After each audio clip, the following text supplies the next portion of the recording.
Zviedru psihiatra Andersa Hansena grāmatā Ekrāna smadzenes iekļauti vērtīgi padomi digitālajam laikmetam un apskatīti jautājumi, kāpēc ilgstošs stress ir kaitīgs, kas ir digitāla atkarība, kā sociālo tīklu lietošana maina attiecības ar reālo pasauli, vai mobilā telefona klātbūtne veicina spēju koncentrēties un gulēt.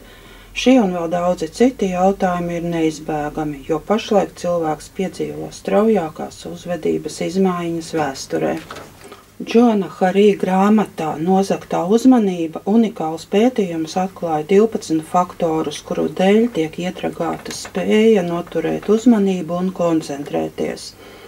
Autors pārsteigts konstatēja, ka cilvēks vairs nespēja ilgstoši iedziļināties un fokusēt uzmanību pat uz to, kas ir aizraujošs un nozīmīgs.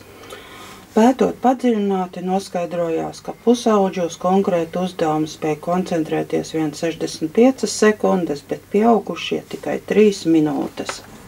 Eugene Eterisa grāmata Biznesa jaunajā gadsimtā izaicinājumi un panākumi ir sakārtota tā, lai lasītājiem sniegtu ieskatu pamatjautājumos par labbūtību, sociālo-ekonomisko progresu un uzņēmējdarbības nākotni. Mūsdienu sabiedrībai ir nepieciešama skaidra izpratne par to, kas notiek mūsdienu biznesā Eiropā un pasaulē, un par to, ko cilvēki sagaida, uzsākot nelīdzeno ceļu uzņēmējdarbībā. Grāmata interešu pārstāvības process veido 19 nodaļas, kuras sarakstījuši dažādi autori. Viņi pārstāv dažādas profesijas, dažādas vecuma grupas un intereses.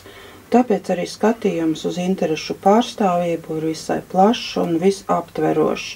Darba pamatā ir 2022. gada nogalē pieņemtā interešu pārstāvības atklātības likuma skaidrojums. Anitas Gulbes grāmata Rakstītie un nerakstītie likumi veltīta uzņēmuma Rostaka bijušajam kolektīvām un visiem apmeklētājiem, kuri vēl atceras šo kafejnīcu Rīgā Stučkas ielā 13. Tas ir posms 20 gadu garumā. Autori izklāsta tikai savu personīgo viedokli un pieredzi, kavējoties atmiņās un pieskaroties tādai jomai kā sabiedriskā ēdināšana Padomju Savienībā. Aleksandra Vasiļjeva grāmata Mairis Briedis ir par Latvijas sporta personību, par to, kā vienkārši puisis no Rīgas Nomalas, kurš uzaudzis skarbajos 90. parastā strādnieku kopmītnē, bez naudas un bez sakariem, ar savu darbu un neatlaidību spējas sasniegt izcilus panākumus sportā.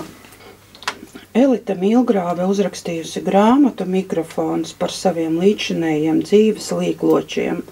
Grāmata atspoguļo Elitas darba un privāto dzīvi, tāpēc saturs ir ļoti cilvēcisks un privāts. Aprakstītie aizkulišu notikumi, personīgie pārdzīvojumi un saskarsme ar sabiedrībā zināmiem cilvēkiem grāmatai piešķir intīmu gaisotni.